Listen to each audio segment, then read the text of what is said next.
Bueno, boas a todos. Temos un foro hoxe para falar de sostenibilidade e están connoscos 6 persoas que poden aportar moito neste sentido, tanto desde as administracións públicas como desde a empresa privada e da universidade.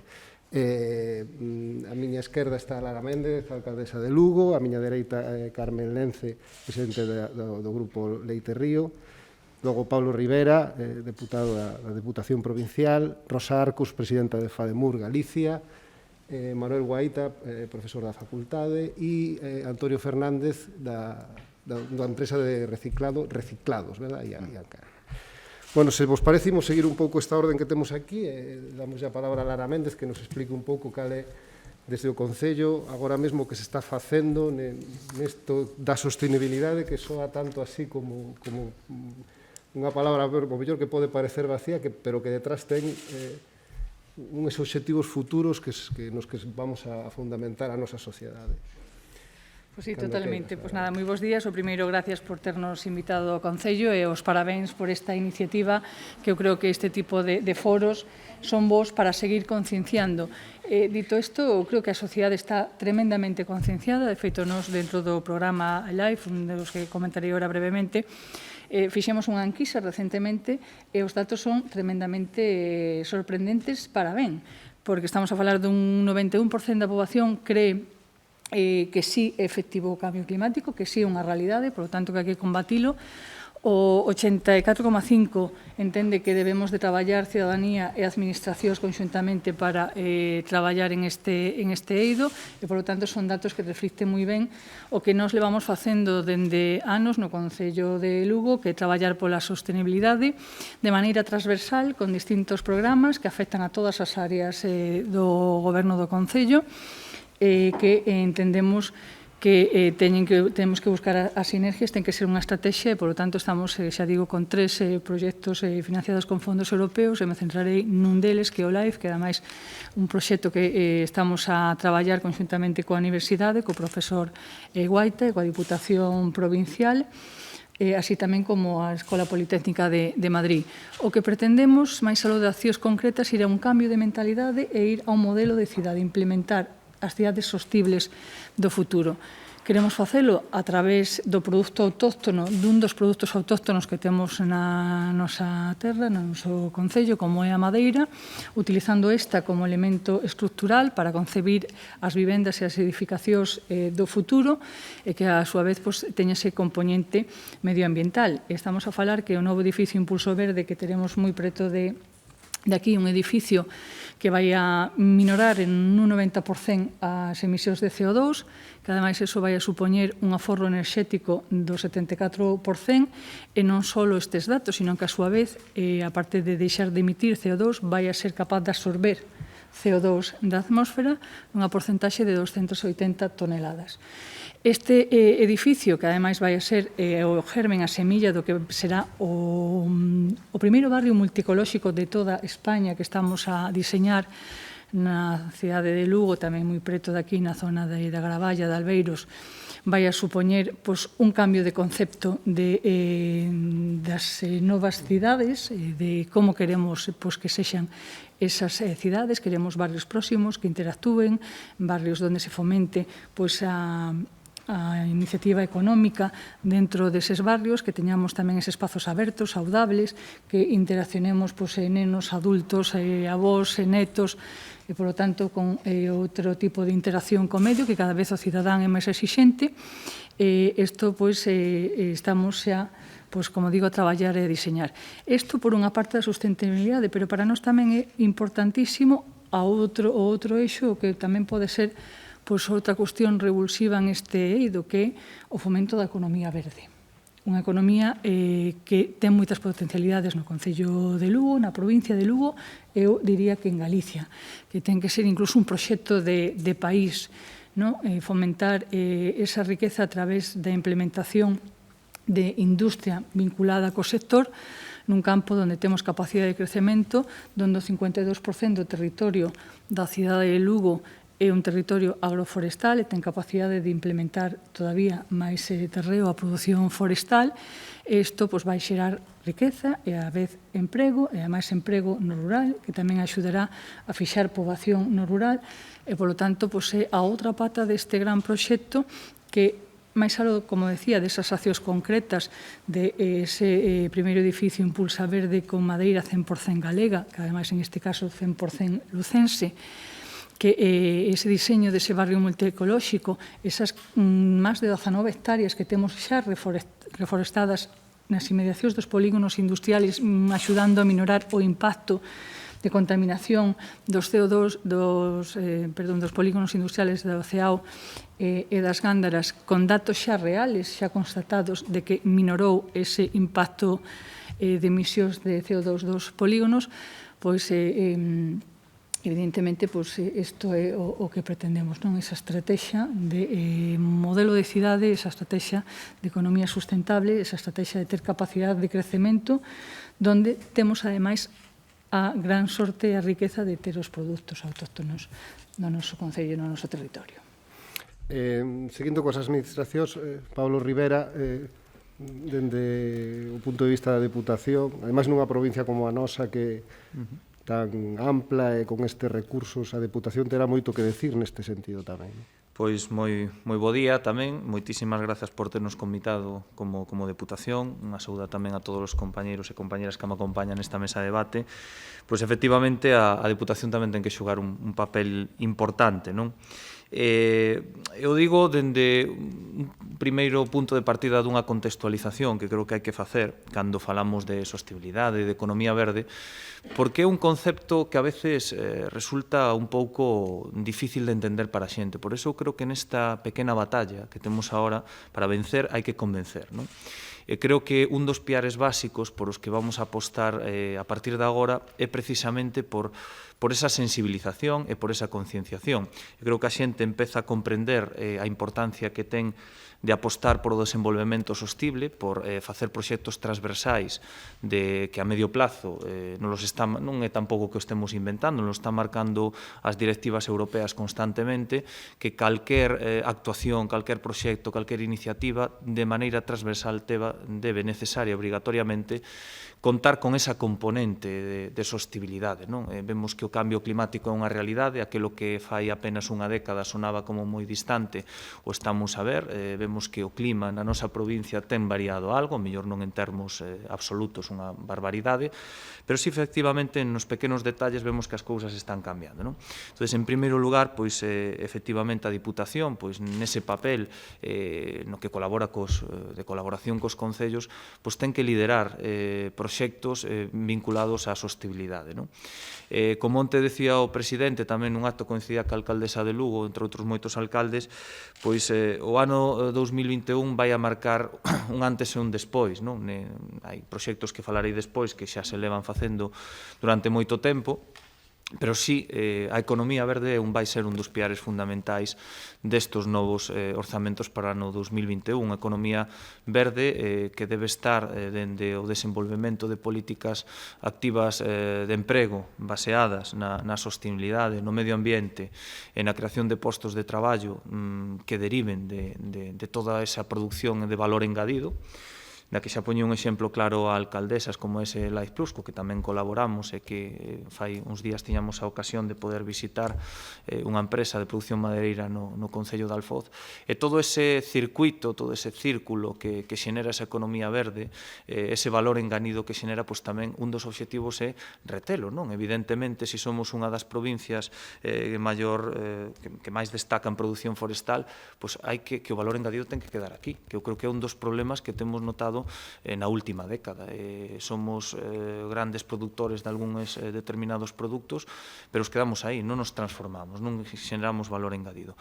E por eso, cando falaba dese plan de reactivación dos sectores económicos pelos que vai apostar a Deputación no ano 2021, vai estar precisamente a fondar en dar un pasiño máis, non quedarnos no que sabemos facer a toda agora, sino en tratar de impulsar e premiar aqueles proxectos que xeneren un valor engadido para esta provincia. Evidentemente, efectivamente, o ámbito medioambiental, temos que estar, no ámbito medioambiental, temos que estar perfectamente aliñados ca Axenda 2030, porque é unha exixencia xa de índole normativo, pero tamén aproveitar este tirón para concienciar da importancia que teñen os espacios protegidos que temos nesta provincia, poñelos en valor.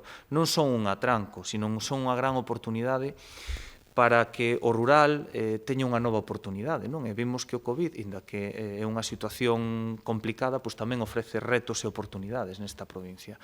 Efectivamente, en lugar de plantexarlle a xente, por iso digo que hai que convencer, non hai que facer moita didáctica e moita educación ambiental, e moita sensibilización, non é un atranco, é unha oportunidade. Vamos a convivir, vamos a ter financiación para desenvolver proxectos en zonas que a priori podían ter algún problema. Entón, poñer en valor esos espazos protegidos, xenerar valor, seguir afondando na educación medioambiental e facer ese aproveitamento sostible dos grandes recursos que temos, van a ser tres elementos, dentro do punto de vista máis contextualizando, que vamos a apoiar dentro da Diputación de Lugo. Desde as administracións están postas esas bases teóricas, digamos, en certo xeito, pero supoño que desde as empresas privadas co día a día tamén se ve o mellor de outra maneira. Carmen Lence, coméntanos ti como desde unha empresa privada que ademais traballa con materia prima originaria, como dicía Pablo, como se ve isto da sostenibilidade e esta cuestión? Bueno, para nosotros el desarrollo sostenible en Leche Río está basado en tres pilares fundamentales. El primero es el de equidad económica. Y nosotros, en Leche Río, eso se traduce en pagar a los ganaderos que trabajan con nosotros, que son ganaderos, empresas familiares en Galicia, por encima de la media, ¿no? Para así contribuir al rural y contribuir a fijar la población en el rural. Y desde el Departamento de Compras de Leche Río, ayudar a estas empresas no solamente a que ganen más dinero con nosotros porque le pagamos por encima de la media, sino a que ellos sean más efectivos y así poder ser unas empresas más rentables. Esa es una parte importante.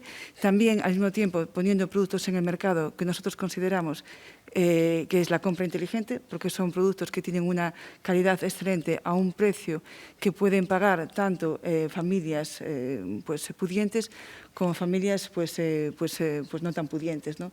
E incluso con problemas económicos, porque realmente son productos realmente muy competitivos en ese sentido.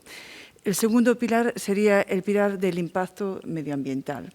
Y esto en Grupo Leche Río se traduce, por una parte, en apoyar las ganaderías sostenibles, que son aquellas ganaderías que se proveen principalmente de recursos propios, donde las vacas están alimentadas en más de un 50% con forraje de la propia ganadería, que en épocas como primavera y verano pues es pastoreo, y en épocas donde llueve y la pobre vaca tiene dificultades para salir todos los días, pues es a base de forraje, ¿no?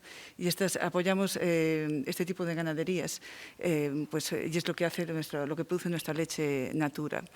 Y al mismo tiempo yendo cada vez más hacia envases más sostenibles.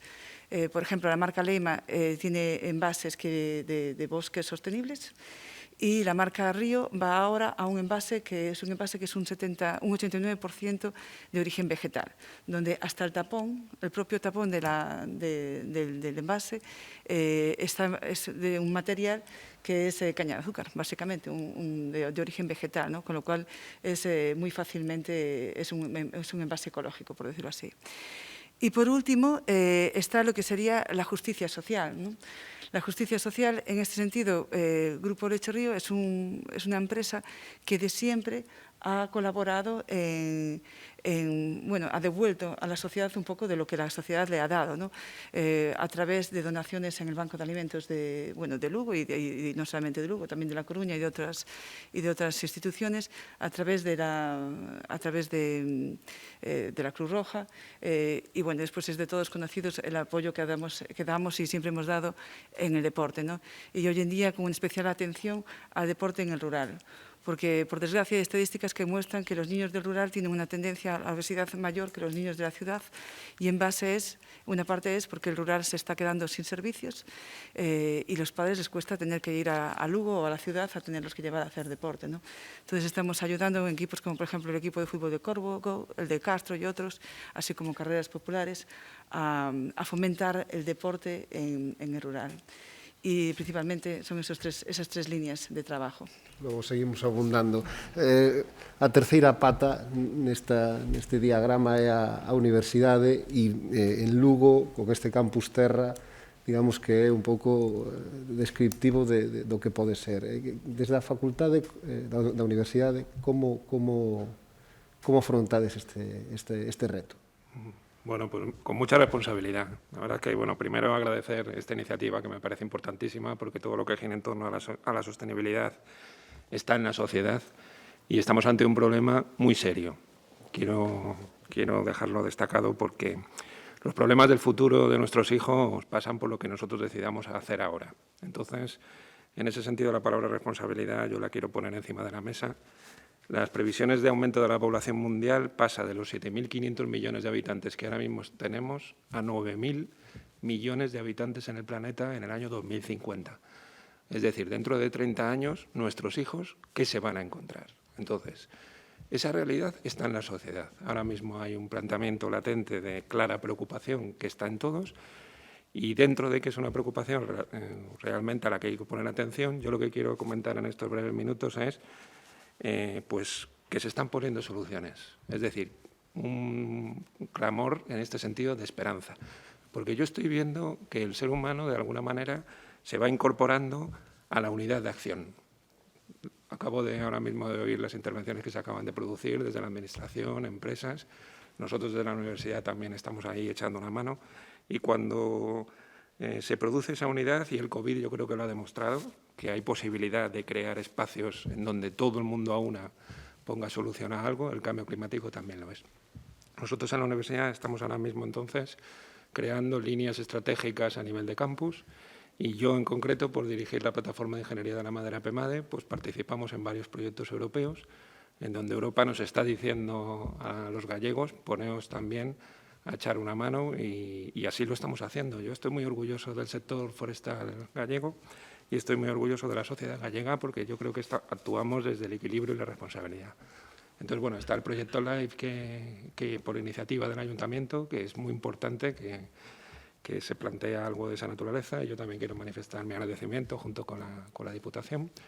Y nosotros en concreto somos ahora mismo socios principales de otro proyecto europeo en concreto, mitigación de cambio climático, que se llama LIFE Ecotimber-Cell, que se trata de desarrollar productos estructurales, que ya es mi campo de especialización científica, para poder crear un puente entre el sector forestal y el sector de la construcción, de tal forma que se genere esa unidad de acción y podamos crear lo que en otras partes de Europa se está haciendo ya con absoluta normalidad, que es la incorporación de la madera como material estructural a nuestros edificios. Y ahí estará el CO2 secuestrado, ¿no? Como bien comentaba Lara. Se trata de un proyecto en el que participa una empresa gallega, Betanzos HB, el Centro Tecnológico de la Madera de Asturias, CETEMAS, un instituto que es un organismo notificado europeo de Cataluña que se llama el ITEC, y nosotros, y entre todos, bajo ese concepto de sociedad unida, vamos a sacar un producto 100% gallego, 100% ecológico, para poder dar respuesta a la no necesaria importación de madera de otros países y que Galicia sea completamente autosuficiente a la hora de que con su madera pueda, puesta en valor, poder utilizar ese producto, en este caso aligerado, ¿no?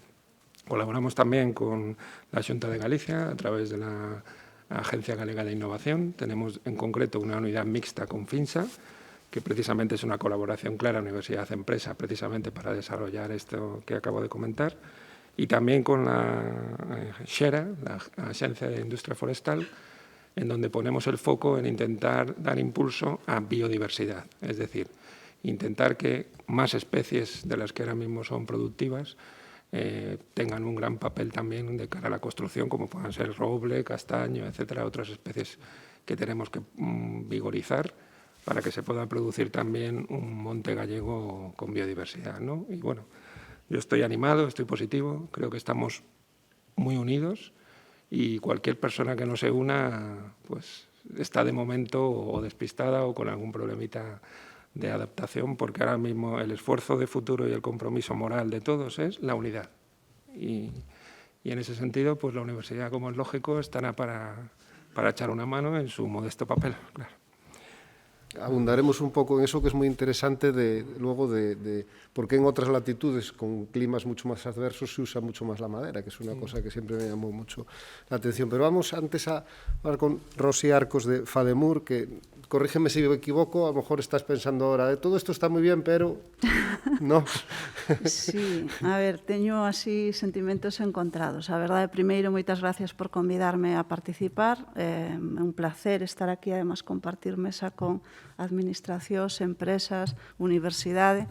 E a verdade é que desde a parte da sociedade civil, non, que é a que eu podo representar aquí, especialmente as mulleres que vivimos no ámbito rural, pois sempre temos un pouco a sensación de que cando se fala de sostenibilidade que solamente se está falando do aspecto, digamos, medioambiental, ecolóxico, desa parte, digamos, que é máis fácil empatizar dende o conxunto da sociedade. Para nós, a sostenibilidade ten que ver tamén ca unha parte máis social, decir, se non estamos persoas vivindo no medio rural en unhas condicións dignas de traballo, de servizos, de conciliación, de posibilidades económicas, a sostenibilidade é imposible, é inexistente.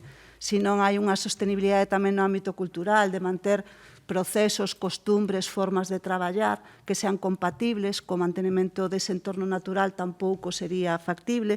E se non hai unha sostenibilidade política, tamén é difícil, non? Se as mulleres, por exemplo, non formamos parte desa esfera da sociedade onde se toman as decisións e, polo tanto, podemos ser partícipes delas, pois tamén o temos complicado. Polo tanto, para nós, sempre decimos que as mulleres rurales debemos ser parte implicada en calquer proceso de sostenibilidade. Non, de feito, hai este decenio, está declarado pola ONU o decenio da agricultura familiar, e dentro das estrategias que hai para desenvolver este decenio da agricultura familiar en cooperación con esa estrategia mundial de sostenibilidade, de mellora de toda a eficiencia enerxética, de reducción dos gases e todo isto, pois aquí, por exemplo, participamos de un plan estratégico para a igualdade e a sostenibilidade no medio rural, no que as mulleres temos e debemos ser protagonistas.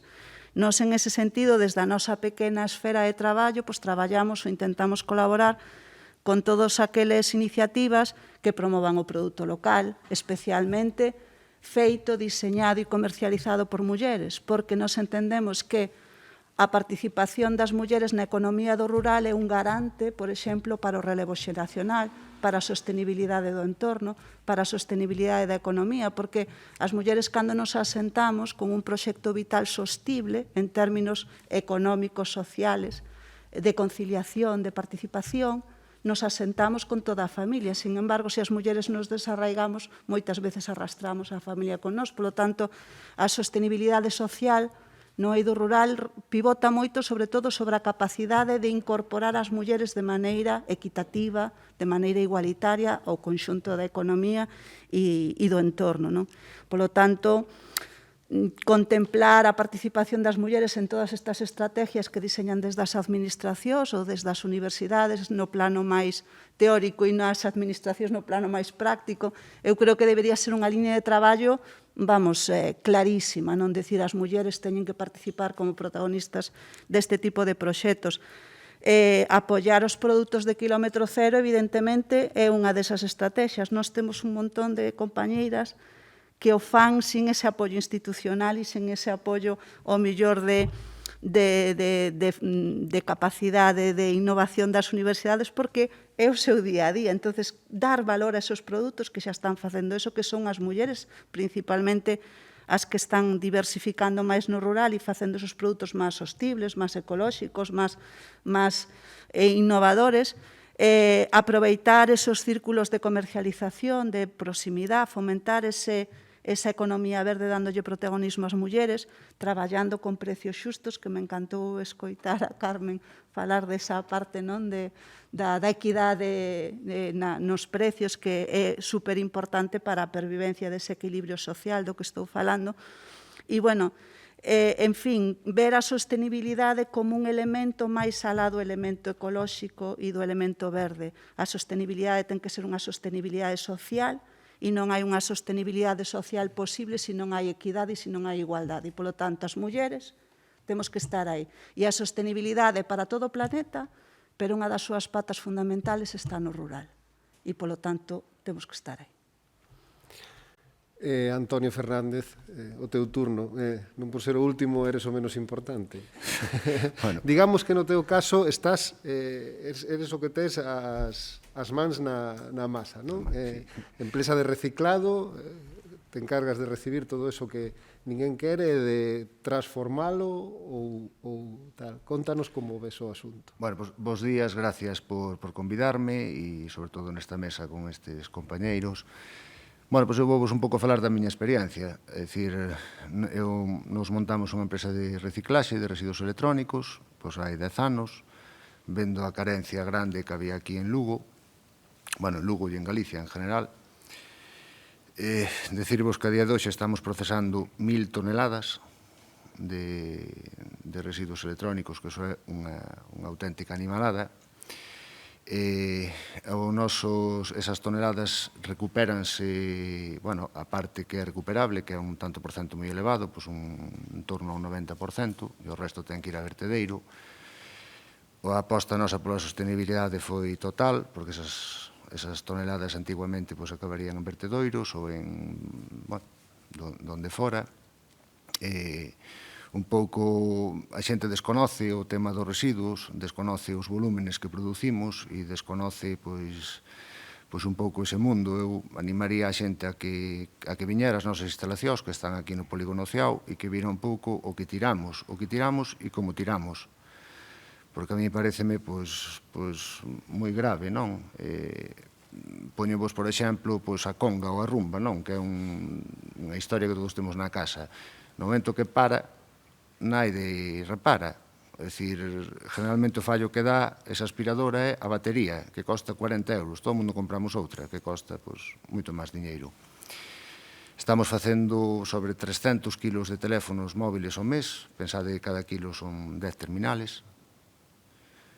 É dicir, os volúmenes son estratosféricos. É dicir, a xente non somos conscientes de o que tiramos. É dicir, todo o mundo cambiamos de compañía telefónica e ven, ao portar, cambianche o router, cambianche as terminales, cambianche todo, eso funciona todo. É dicir, eu creo que a sostenibilidade, moita dela, os proxectos a futuro son preciosos e é o futuro, nunca mellor dito, pero eu creo que no día a día podíamos facer todos un poquinho máis que facemos, non?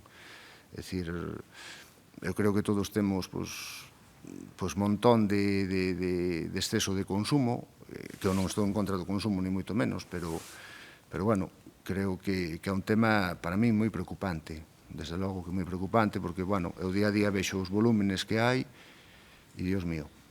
Teño unha curiosidade, todo eso vos chega de xente que xa o depositou en puntos concretos ou quen tira, digamos, a romba o contenedor verde, que pode ser, ese acaba na vosa empresa ou non? Si e non, nos recollemos principalmente en puntos limpios e empresas e, bueno, produtores, non? Produtores son tendas e deso. É dicir, a mí parece gravísimo que a xente tire eso no contenedor verde. É dicir, aí eu teño unha empresa, aparte de Reciclados Lugo, que se chama Ancaria, que facemos campañas de sensibilización medioambiental e atopaste que a xente, é dicir, que moitas veces se bota culpas a administracións, que non sei que, é dicir, aquí o culpable non é naide, non son as administracións, nin son as empresas, é dicir, os culpables somos nós.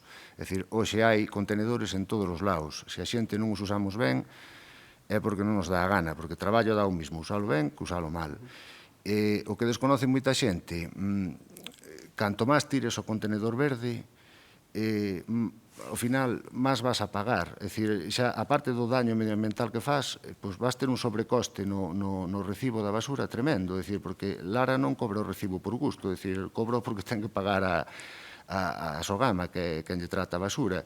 É dicir, se fóramos capaces de clasificar ben os residuos, de poñer a cada colector o que lle corresponde, baixaría moitísimo as toneladas deste caso do Concello de Lugo e baixaríanos moitísimos a todos o recibo da basura, que ao final o gallego, ao tocarnos a carteira, funcionamos todos.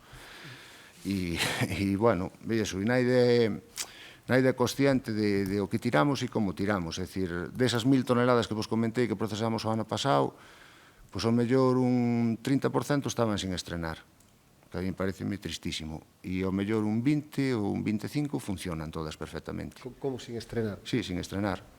Pois excedentes de compra que fan as empresas, ou que cambiou o modelo, ou que cambiou... Bueno, eu non sei se poden dar aquí nombres ou non, pois, bueno, non sei, Movistar cambiou un color de pintura de o seu logo e, pois, por exemplo, eu recollínlles 8.000 routers, por poñer un exemplo. Si vamos, na caixa, co CD de instalación... Creo que temos un problema como sociedade. Importante. Quero dicir que eu digo que os proxectos están moi ben, é dicir, e é o futuro, pero que agora sí todos, entre os que eu me incluyo tamén, poderíamos facer moito máis do que facemos, é dicir, non sei, os botellós, eu non sei se poden facer, se non se poden facer, pero dá asco. É dicir, os servicios de limpieza están a 7 da mañá ali, pero es que dá asco como queda. Hombre, non costa tanto levar os envases ao amarillo, non nos costa tanto, non. As mascarillas, que, bueno, por desgracia, é un residuo de fai poucos meses. Todos vimos mascarillas por aí tiradas. É dicir, eu creo que temos un problema moi grande, non? E, bueno, pois un pouco a miña experiencia é esa. Nos levamos 10 anos neste sector e xa vos digo, o nivel de cantidade é tremenda. Despois, que vos podo dicir? Pois, por exemplo, do frigorífico, pois é un residuo que se recupera todo. Todo, é dicir, o plástico vai para o plástico, os metales para os metales, leva dentro unha parede que se fai peles e incluso hasta os imanes de cando pechas a nevera, é dicir, é casi un 98% reciclable. E nos, pois, bueno, eso, estamos apostando neso, nunha línea de contenedores que vendemos, nunha empresa que se chama Ancaria, inyectamos todo plástico reciclado, non usamos plástico novo. E teñen a mesma perdurabilidade cos outros, é dicir, creo que son pequenos xestos que ao final pois que nos axudan. Bueno, abrimos un pouco, se queredes algún intervir sobre o que dixo algunha outra persona, podedes agora, se non vou formulando cuestións que temos aquí máis ou menos anotadas, non sei como vedes. Me gustaría decir algo con respecto a lo que ha comentado Antonio, que es que estoy totalmente de acuerdo con él. Una parte importante para tener una sociedad sostenible es una buena educación del ciudadano a la hora de reciclar, ¿no?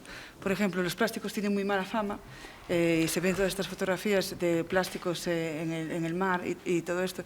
Nosotros tenemos botellas de PET y el PET es 100% reciclable. Y de hecho las empresas pagamos por cada envase a Ecoembes para que se recicle, ¿no? Lo que pasa es que muchos de ellos acaban en el mar, en vez de acabar en el contenedor donde debería de acabar para poder ser reciclable, ¿no? Entonces, da igual que la empresa ponga envase reciclable, da igual que pague el impuesto de Ecoembes, da igual lo que haga, si al final los ciudadanos no nos concienciamos de realmente poner la basura donde nos corresponde ponerla.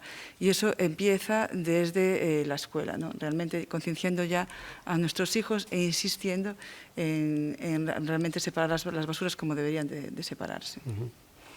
Con respecto...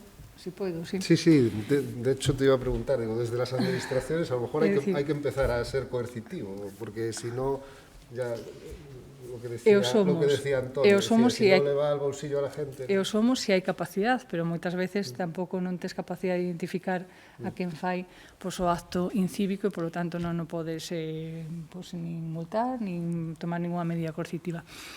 Pero, a ver, dito isto, moitas veces hai ese como imaginario colectivo de que as administracións estamos para suplir todo.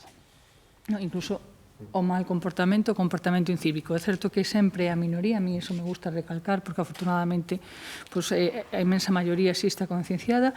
É certo que en algún caso incluso cometemos algún acto impropio, pero por unha cuestión cultural, é certo que hai que ir cambiando hábitos e, por tanto, é moi importante tamén a parte de concienciación da sociedade, que a min sempre me gusta máis que as medidas coercitivas, aparte de concienciar socialmente hacia un cambio de hábitos. Falaba ao principio desas cifras de que sí que a xente ten moi interiorizado que efectivamente o cambio climático existe, de que nos afecta, de que debemos de traballar en aras de buscar a sostenibilidade, pero a sostenibilidade, aparte dos grandes proxectos que son necesarios para transformar, son procesos transformadores, sí que é certo que os hábitos do día a día é o que temos que ir cambiando, son esos hábitos onde todos temos que aportar e ao mellor onde moitas veces non nos damos conta nin da aportación que podemos facer. Deste Concello, por exemplo, temos o sistema de recollida de enseres.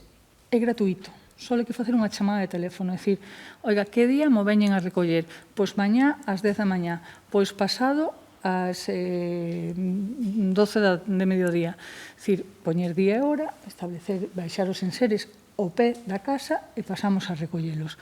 O servicio de recollida de plásticos no rural porta a porta, que tamén é gratuito, é simplemente unha chamada de teléfono. E moitas veces que non facemos nin ese xesto, que incluso ao propio cidadán lle costa máis coller aquel enser, baixalo pola noite, que non o veixa ninguén, poñelo ali na acera, entorpecendo a acera, digo, si ao final é moito máis costoso. Por tanto, é unha cuestión de concienciación que debemos de ir facendo todo. Esta situación, a mellor, de pandemia que últimamente utilizamos, ou eu polo menos faigo moito uso desta frase, digo que nunca a responsabilidade individual tuvo tanta repercusión colectiva e que a xente, como estamos falando de saúde pública, si ten máis interiorizado, no caso da sostenibilidade tamén. É dicir, pasa por unha concienciación social, por unha concienciación cidadá e por unha implicación persoal, que moitas veces, xa digo, é moito máis fácil. É que o Concello non recolle. Fíjate como está, mira o colchón aí no suelo, e aparte, claro, a mellor nos enteramos de que está o colchón no suelo cando leva 4 días, porque ninguén nos puxo en coñecemento. E se non pasa un funcionario ou algún concelleiro que nos ten pasado, ou eu mesma que paso por unha rúa, digo, pois collo, chamo por teléfono, digo, oye, vida a recoller, que hai aquí un enser e tal. Pero que moitas veces é unha simple chamada de teléfono e entre todos teremos unha cidade máis limpa, máis sostible e teremos a capacidade de reciclar e de organizarnos, non? Sí, complementando un pouco o fío do que se está falando, efectivamente, por eso decía ao principio esa idea de que para vencer hai que convencer. Convencer non en todos os ámbitos, porque nós como sociedade, a sociedade é unha suma de responsabilidades individuais. Se ao final a responsabilidade individual de cada un non é consecuente, pois as consecuencias as estamos a ver, non? Minoritariamente, pero bueno, hai unha minoría que ao mellor non actúa responsablemente. Creo que aí é precisamente onde as administracións, como dicía ao principio, xogamos un papel clave. Dentro do ámbito puramente educativo que falaba Carmen, pero tamén esa responsabilidade non se pode quedar aí. O sea, temos que trasladar as nosas casas, temos que saber como reciclar, enseñarnos aos nosos fillos que o que aprenden na escola despois ten unha plasmación práctica nas súas casas, non? Que a veces tamén falla esa cadena, non? E o fío diso, pois evidentemente, a educación medioambiental é importante, é unha pata fundamental do desenvolvemento sostible, desde edades tempranas está demostrando que son cada vez máis coñecedores, é unha cuestión xeneracional tamén, a incorporación da educación medioambiental ao sistema educativo está a producir, está a ver resultados onde madura máis a conciencia social sobre o compromiso co medio ambiente, con esa sostibilidade, pero tamén xa aproveito, engarzo cun tema que decía moi ben acertadamente Rosa, non é só o componente puramente medioambiental, sino é unha parte importante do conxunto, non? Unha parte na que aí, como administración que represento no día de hoxe, pois onde xogamos un papel clave. Bueno, pois a mellor a Deputación non ten competencias no ámbito educativo, puramente, pero, bueno, si é xestor de dúas reservas da biosfera que, xunto ca outra reserva, ocupan un 55% do territorio da provincia de Lugo. Bueno, pois entonces podo desenvolver, como estou a desenvolver desde fai anos, programas de sensibilización ambiental para explicarlle aos máis novos e tamén aos máis maiores que unha cousa non quita a outra, que eu podo respetar perfectamente o medio ambiente e desenvolver os meus proxectos de carácter innovador ou non. Nós temos tamén, por exemplo, a parte do LIFE que falaba Lara, tamén temos un LIFE en Common Land que é un gran descoñecido, pero é un proxecto moi interesante que se fai na Serra do Xistral. Os humedais a nivel europeo son filtros naturais que melloran a calidade do medio ambiente, non? Entonces, bueno, pois actúan as turbeiras como filtros naturais, non? E aí o que se fai é un proxecto moi interesante de colaborar cos comuneiros desas zonas para aproveitar o coñecemento tradicional do pastoreo extensivo que se facía hai anos para manter vivos esos ecosistemas, non? É un claro exemplo de convivencia do que ten que ser, de poñer en valor o rural a través de elementos tradicionais, é unha convivencia, non? Que é por onde creo que van os proxectos que se está marcando desde todos os ámbitos, non? E precisamente tamén desde Europa. Pero, claro, eso exixe convivencia, exixe apostar tamén porque nos modelos que se definan, pois no modelo de emprego, no modelo de reactivación económica, nos modelos de promoción do territorio, esa componente medioambiental sea de carácter transversal, non única, non? Debe incorporarse necesariamente a todo iso. E de outra cuestión que eu quero poñer riba da mesa tamén é que os tempos teñen cambiado moito, non? E creo que se está a implementar, non? A idea de que a nivel europeo, sobre todo, que o coñecemento está por riba do cemento. Tamén é necesario o cemento, non? Pero esa componente de innovación, esa componente de incorporación e de retención de talento real, que o hai no rural, o hai en todos os sitios desta provincia concretamente, pois que ten que quedarse aquí, que temos esa oportunidade. Somos capaces de reter ese talento ca materia prima que temos e somos capaces de xerar valor engadido, pois creo que temos moito adiantado, non? Creo que proxectos como LIFE, do que fala Lara, pois é un clarísimo exemplo de como facelo. Donde está o problema? Pois en seguir convencendo a xente de que facer unha estructura con materia prima, con madeira da provincia de Lugo é tan solvente como facela con ladrillo ou con bloque, non? Eso é o difícil, porque o temos todo. Aí onde creo que temos que xogar un papel importante, porque aí nos falta un pouco. Falando do rural, digamos, e buscándolle algunha vantaxe ao coronavirus, que poucas se lle poden buscar, e esa volta atrás, eso de que a xente parece que se lle dan unhas infraestructuras no rural, Rosi, ti que pensas? Podería darse unha involución nese sentido, non? Ademais que ahora se ve claramente, porque se están buscando, cada vez se buscan máis, a xente quere deixar os pisos, volver a casas, as casas están nas zonas rurales normalmente. Eu creo que por primeira vez en moitos anos se abre unha clara ventana de oportunidade novamente para o rural.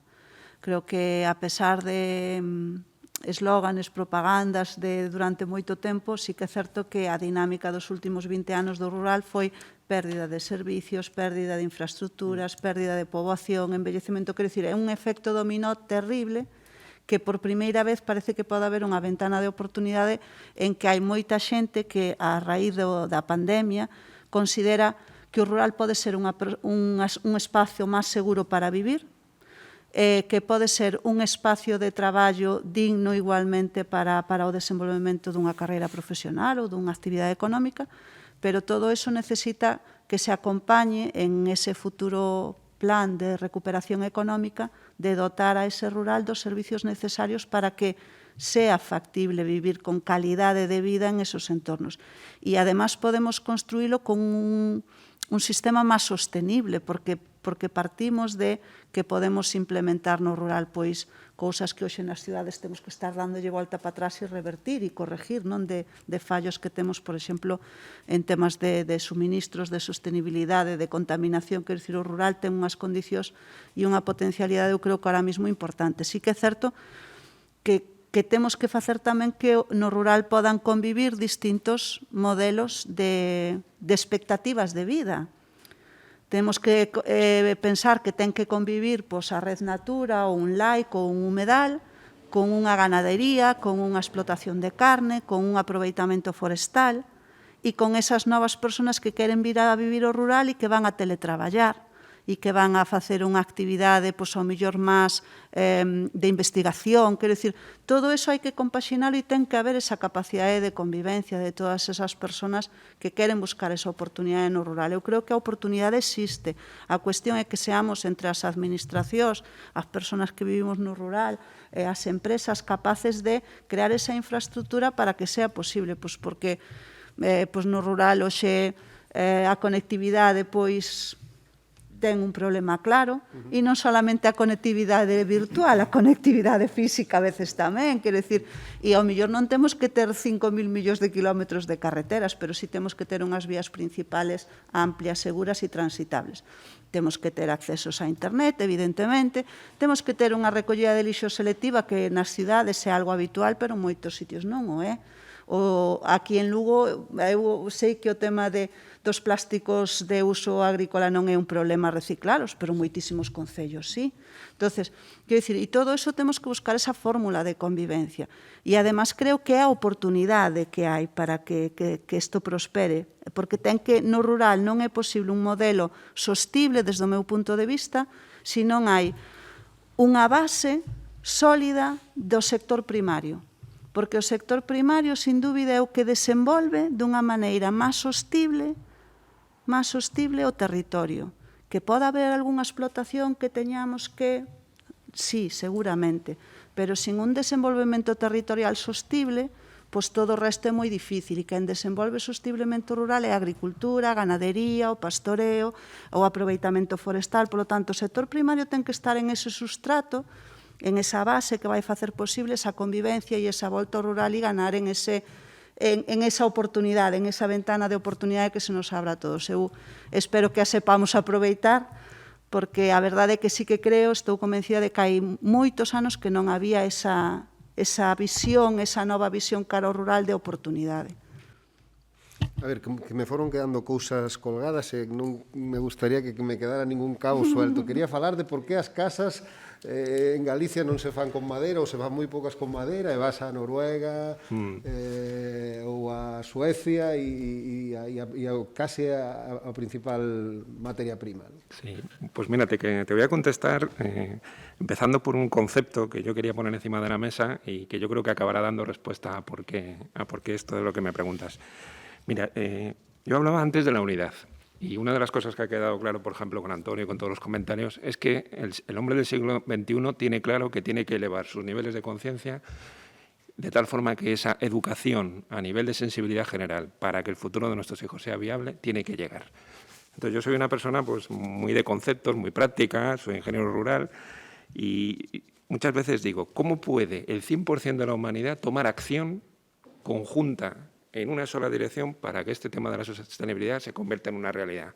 Porque si un barco se va a hundir, lo que no es lógico es que alguien saque un remo para darle un palazo al otro remero, porque la culpa la tiene alguien o la tiene no sé quién. No, vamos a ver. Si el barco está en peligro, ¿cuál es el concepto clave que yo quiero dejar aquí encima de la mesa y que da respuesta a por qué la madera es la solución? Pues mira, hagamos un ejercicio sencillo. Si el ser humano no existiera, ¿cómo funcionaría la naturaleza?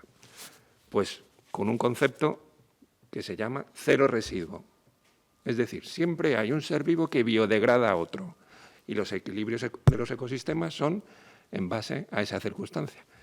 Nuestras generaciones anteriores, yo no las voy a juzgar, todas las generaciones hacen lo posible y lo que creen que es mejor, y la revolución industrial del siglo XX descubre una serie de materiales que incorporan unas tecnologías que se incorporan a la vida cotidiana. Y ahora resulta que ellos, sin darse cuenta de lo que estaban haciendo, por un problema, lógicamente, de no saber que se venía lo que se venía, ahora aparecemos nosotros con responsabilidad en el siglo XXI, sabiendo que eso genera residuo. Entonces, el cero residuo es la única salida del futuro de la humanidad. Porque dentro de 30 años, cuando haya 9.000 millones de personas viviendo, solo podrán vivir en el mismo planeta todos, que es la lucha que yo creo que tendremos que hacer desde la moral y la responsabilidad, si todos conseguimos lo que ha pasado a denominarse ahora una nueva manera de hacer economía. Antes la economía era lineal, se generaba un producto, se tiraba de una materia prima y se daba un producto. Y, por ejemplo, la intervención de Carmen pues es muy espectacular para demostrar que también las empresas, bueno, y las administraciones, está todo el mundo ya en la economía circular, que es la base del cero residuo. Todo tiene que ser biodegradable y todo, por supuesto, tiene que estar en la dirección de los consejos que él daba, de que tenemos que hacer de alguna manera que lo que sí que sea residuo, hasta que lleguemos al cero residuo, pues tendrá que estar en un correcto tratamiento. Y por eso, si todo tiene que ser biodegradable, la ropa, la mesa, el vaso, el micrófono, todo tiene que ser cero residuo, yo creo que bajo ese concepto toda la humanidad entiende perfectamente lo que debe hacer. Si todos queremos salvar a la humanidad, menos echar la culpa y más actuar desde el conocimiento, que es, ¿yo estoy actuando desde el cero residuo, sí o no? Entonces, si soy una empresa, pues ya están demostrando los pasos agigantados que dan hacia el cero residuo. Si son administraciones, pues ya se ven los pasos que están dando hacia el cero residuo. Nosotros en la universidad, bueno, pues cada uno en su papel. Por supuesto, a mí me ha tocado estar vinculado a la madera para la construcción. Bueno, pero el abandono de la madera viene como consecuencia, ya te respondo y no me enrollo más, de que llega un momento en que el ser humano descubre materiales que cree que van a ser eternos. Vale. Y la Torre Eiffel está de pie porque se pinta cada 7 años. Según terminan de pintarla, bajan y vuelven a pintar. Está en constante pintura. El acero al exterior se oxida, no es un material eterno. Luego llegó el hormigón armado y se creyó que sería un material eterno. Han pasado 50 años y ahora le aparecen un montón de patologías y resulta que tampoco es un material eterno. Y en cambio la madera resulta que lleva 600 años, 700 años soportando cargas y ahí sigue. O sea, fijaos lo que es el milagro de que la naturaleza nos regala después de morir. Es que cada vez que cortamos un árbol hay que hacer una señal de agradecimiento. Claramente, por supuesto hay que cortarlos, porque si no, no estaríamos viviendo de la naturaleza y con la naturaleza, pero bajo el respeto de que ese ser vivo ha dado su vida para ahora un nuevo uso. Bueno, pues la madera, mientras que no tenga humedad acumulada durante un tiempo, que es lo que le da a la naturaleza orden de biodegradación, la humedad en los pies te trae hongos, ¿verdad? Bueno, pues esto es exactamente igual.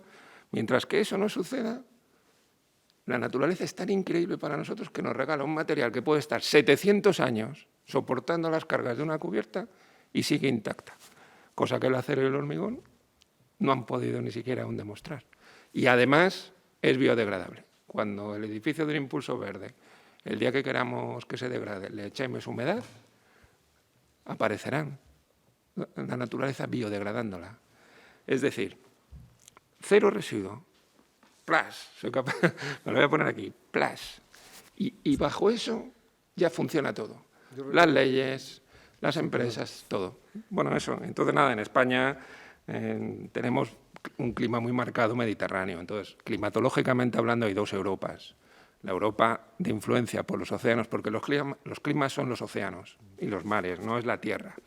Entonces, hay 2 Europas, climatológicamente hablando. La influencia del océano Atlántico, que es la Europa verde, y la influencia del mar Mediterráneo, que es la Europa del ladrillo o del barro. Y la construcción no deja de ser un resultado más de los efectos del material de kilómetro cero que se tiene a mano. Entonces, hay una Europa carpintera, porque su clima es carpintero. Galicia pertenece a esa Europa carpintera claramente, porque por la influencia que tenemos del océano Atlántico, y por eso somos potencia forestal. Pero hay otra parte de España que, lógicamente, es una España del ladrillo, pues porque es el barro el elemento propio como material de construcción. ¿Qué está sucediendo? Ya termino. Pues que se está produciendo, precisamente porque tenemos que vivir de la naturaleza y con la naturaleza, bajo ese concepto de cero residuo, pues un aumento en el número de hectáreas plantadas a nivel europeo que no os podéis ni imaginar. Están creciendo las hectáreas de plantaciones a nivel tremendo. Europa ahora es muchísimo más verde de lo que era antes. Y yo os digo aquí que tengo la ilusión, y espero verlo, de que llegue un momento en que todo el planeta vuelva a estar lleno de bosques. Bosques nativos y bosques de plantación, claro, que serán los que utilizaremos para la bioeconomía, que es el nuevo paradigma económico. Comentaba ella con un acierto increíble. Medio ambiente, también el diputado, medio ambiente, sociedad en el campo, recuperando la normalidad, y bioeconomía, que es la nueva economía. Y detrás de la bioeconomía, el cero residuo como concepto. Es decir, que cada ciudadano que quiera colaborar en un mundo mejor para sus hijos, si incorpora a su manera de hacer este concepto, da con la clave. Y como es un tema de unidad, no de reprocharnos nada, pues yo estoy con mucha esperanza y con mucha ilusión de que esto se va a conseguir. Y España se va a llenar de bosques. En ese sentido de residuo cero, a mí me llama mucho el concepto de obsolescencia programada, que quería preguntarle a Antonio por ella, porque es una cosa, a mí es una cosa tremenda, ¿no? Parece unha animalada, así falando en plata. É dicir, temos que pensar que no ano 2019 producimos 55 millones de toneladas de residuos electrónicos neste mundo. É dicir, quedai-vos con ese dato, sin obsolescencia. Cando fagan eso, Dios nos aparte. É que desapareceu a quen repara estas cousas, non? Non, eu creo, o que desapareceu foi a cultura nosa de reparar. É dicir, bueno, o de desaparecer a cultura, desaparece a profesión, claro. O de reciclar está moi ben, pero creo que nos olvidamos das dúas erras anteriores, que son reducir e reutilizar. É dicir, o proceso sería reducir, reutilizar e, por último, reciclar. Así saldría cañón. O que decía antes Rosa dos plásticos agrícolas, mira, eu creo que o problema non son os plásticos agrícolas. Esos plásticos si se recollen, é dicir, os concellos en toda a zona rural de Lugo e de Galicia fixaron uns puntos para a recollida de plásticos agrícolas. Qual é o problema? O problema é que o paisano de paso que leva o plástico leva a nevera, mesilla de noche e vamos, o que coincide. E ao final eso faise, é dicir, non é un punto de recollida de plásticos, que si hai empresas que veñen por eles. E un pouco o que decía Carmen, é dicir, se temos un medo tremendo ao plástico, para nada, ese plástico recupérase todo. Ese plástico lávano moito porque leva moita sustancia de osilo, granjean e volven a inyectalo. É dicir, o plástico non é o problema aí ao final é o señor, que o mismo colle o trator para levar o plástico e leva a media casa. Antiguamente pasaba eso ca ganadería cando morría. É dicir, había uns problemas tremendos hasta que nos empezaron a dar leña e agora chamamos ao gestor autorizado e cando morre a vaca, o burro ou o que sea, pois xa levan. Pois no plástico terán que facer o mismo. E non é culpa da administración, aí é que a administración en todos os concellos do mundo, por menos aquí da provincia de Lugo e parte de Galicia, puxo uns hermosos sitios para copiar plástico agrícola, con un letreiro ben postiño que pode plástico agrícola, pero allí vamos, casi menos plástico de todo. E entón, e perdona que me saltei, pois eu no tema ese estou totalmente en contra. É dicir, e falo que estou en contra do meu negocio, pero como ciudadano estou totalmente en contra porque me parece, vamos, é dicir, que este micrófono che fagan para durar 5 anos e que non teñas este muelle, que non cho fabriquen, pareceme tremendo. Pero isto cada vez é máis así. Non hai pezas, che dicen, no, mellor comprar unha nova. Tremendo. Incluso se fomenta a compra dunha nova. O que sea biodegradable al 100%. O que acabe sendo biodegradable al 100%. Vamos poñer un exemplo. Este teléfono é da chatarra. Pois é dos vos. Sí. Pois, para que un pouco vexades e que nos concienciemos un pouco de que todos podemos facer moito. É dicir, evidentemente os políticos é o que lles toca, non? E a xente, pois, por a responsabilidade que tedes, pero desde a última mona que son eu, a xente máis importante de España, todos podemos facer moito, moito. Sí. Carmen, a ver, imos falar dos gandeiros un pouco. Estades en contacto con eles directamente? Esa conciencia medioambiental está xa trasladada ás granxas e a quen ten aí esa... Cada vez más. No solamente la conciencia medioambiental, pero también, por ejemplo, la conciencia de bienestar animal, que es también muy importante, ¿no? Nosotros acabamos de terminar la certificación AENOR de bienestar animal, que es todo, que de alguna manera también tiene que ver con la sostenibilidad, ¿no? Cada vez más es más importante esta concienciación y cada vez el ganadero... Hay ganaderos, hablando un poco de lo que comentaba Rosa, ¿no? que el desarrollo rural pasaba por el desarrollo del sector primario. Y nosotros en nuestra experiencia, bueno, yo en mi experiencia hablando con ganaderos, encuentras como dos tipos, ¿no? El señor que le dice a su hijo, vete del rural, vete a la ciudad, búscate un trabajo allí, porque esto no da para más, y normalmente suelen ser ganaderías pequeñas que les cuesta a lo mejor ser eficientes y que normalmente acaban cerrando cuando el señor se jubila, ¿no? Y tienes por otra parte, y el hijo se acaba yendo a la ciudad pensando que va a tener una vida muchísimo mejor y lo que resulta muchas veces, como ha resultado por ejemplo en una ganadería en particular que conozco, que se fue a una gran industria del norte de Lugo, la industria cerró y volvió a la ganadería de la familia, ¿no? Y se dio cuenta de que ganaba mucho más, vivía mucho mejor y se podía organizar mucho mejor, porque hoy en día ya no es como antes, que realmente ser un ganadero era una esclavitud, pero hoy en día hay maneras de organizarse mejor y de poder tener, especialmente cuando hay algunas casas en las que vive más de una familia, ¿no? Y poder tener también los fines de semana, ir de vacaciones, vivir de otra manera, ¿no? Empiezan ya a organizarse varios, que siempre fue lo que se achacó al minifundismo, ¿no? La explotación que al final no tiene forraje, tiene que comprarlo porque no tiene, y sin embargo, o esto que se dice, hay un tractor en cada casa. Bueno, cuando podría haber uno para todos y podría andarse, pero cada uno quiere tener el suyo y tenerlo... Hay gente que piensa así, después hay otra gente que a veces hay más empresas de servicios que ayudan mucho al rural y que no hace falta que tengan tanta maquinaria como a lo mejor lo tenían que tener antes, ¿no?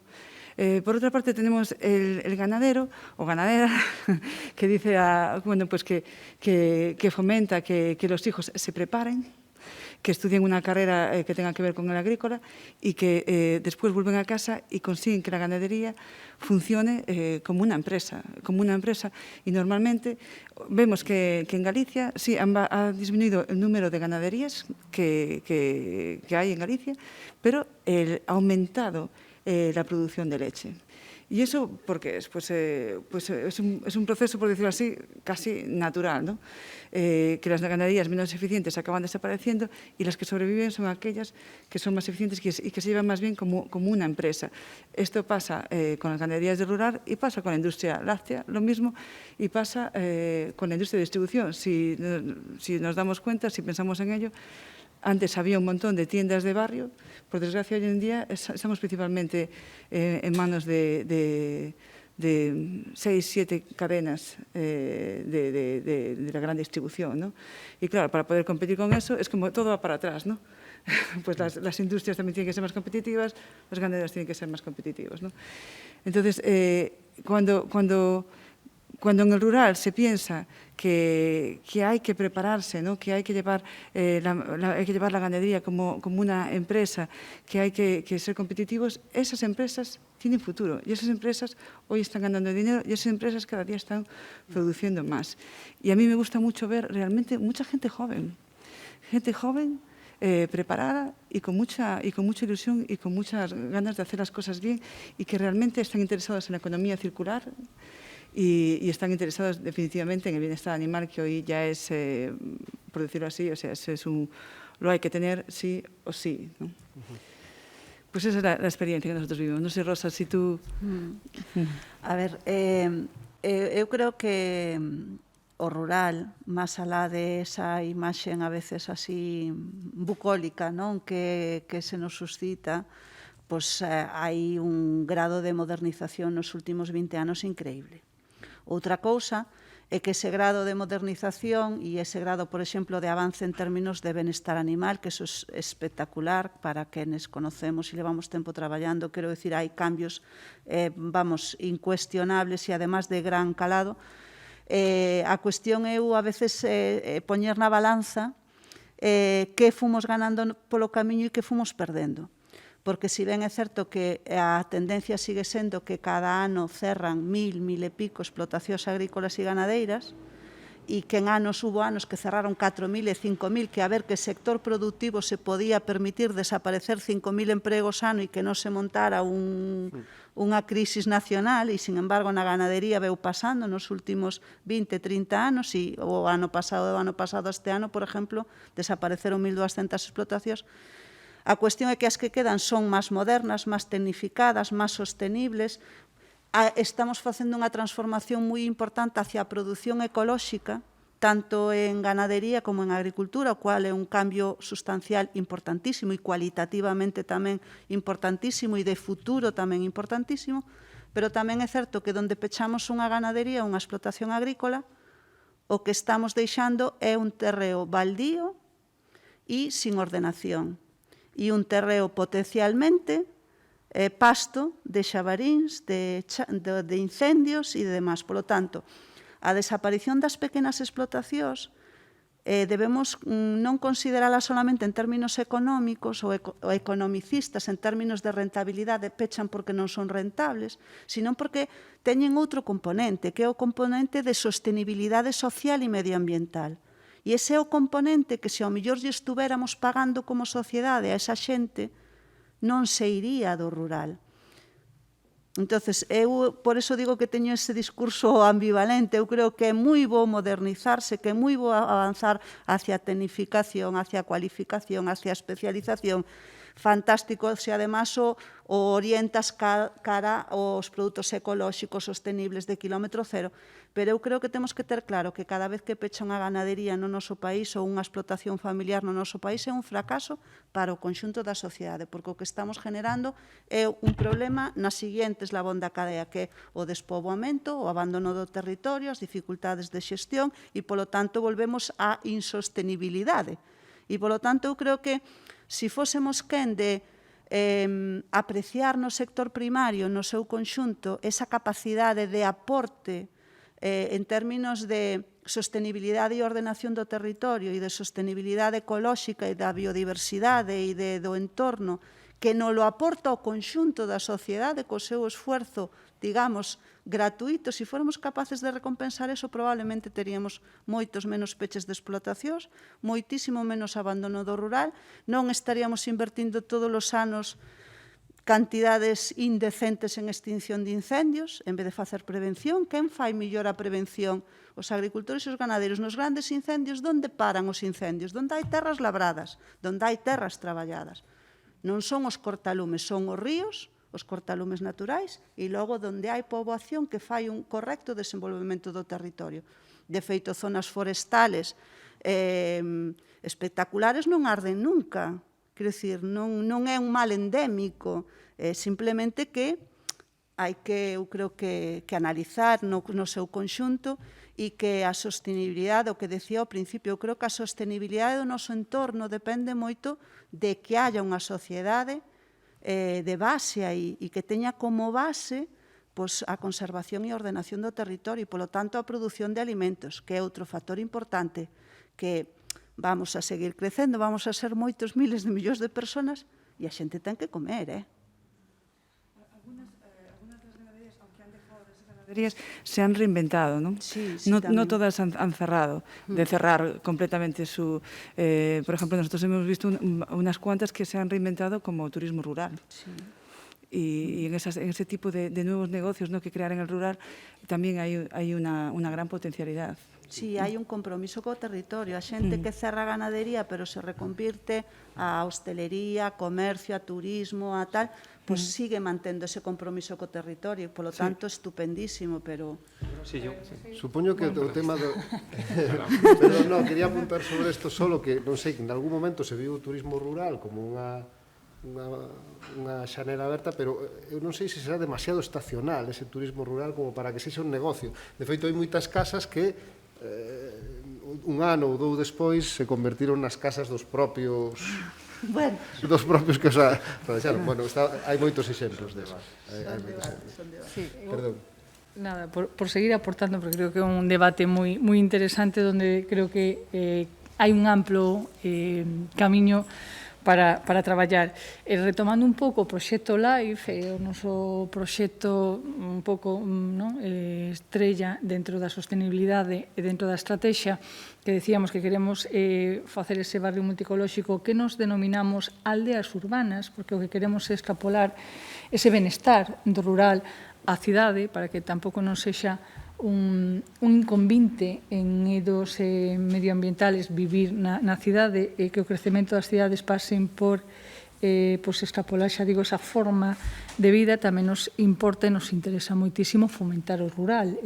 Estamos a falar que o 85% do territorio do noso concello é rural, donde vive o 10% da poboación, pero onde interactúa moitísimo máis, porque hai moita xente que reside, a mellor na cidade, por cuestións a veces dos propios servicios ou de conciliación, e, por tanto, o que queremos é fomentar esas cuestións no rural para que a xente poida vivir, se o decide, no rural, e que non sexa actos heroicos.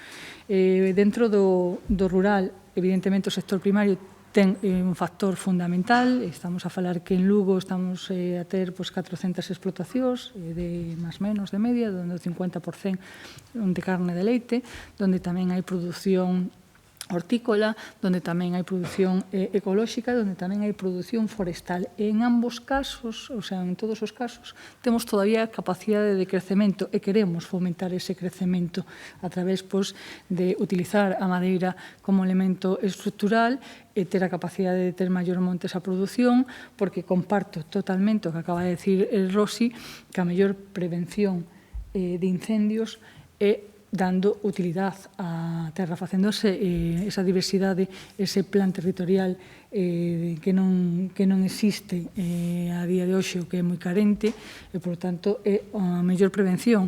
Os incendios, como tamén se di habitualmente, cousa que comparto, se preveñen en inverno, non de brao. E a mellor metodoloxía é a prevención, non a actuación cando xa hai incendios.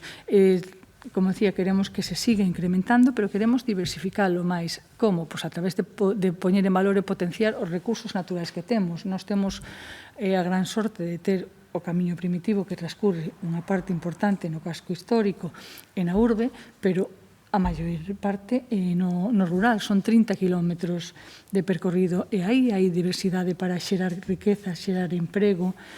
Estamos a potenciar todo o camiño no transcurso da nosa cidade e a súa vez tamén vinculado a posta en valor do patrimonio histórico, do patrimonio artístico sacro que temos no Concello, con esta edición que sacamos de premios Connection, por poñer un exemplo. Non se trata de facer aquí un relatorio, pero sí escenificar que este tipo de iniciativas lle dan valor ao rural desde o oído da cultura, desde o oído do patrimonio, e queremos tamén fomentar, porque é imprescindible no século XXI, a conectividade, que tamén saleu antes a coalición, e creo que é fundamental ter unha rede viaria que nos permita ter esa conectividade.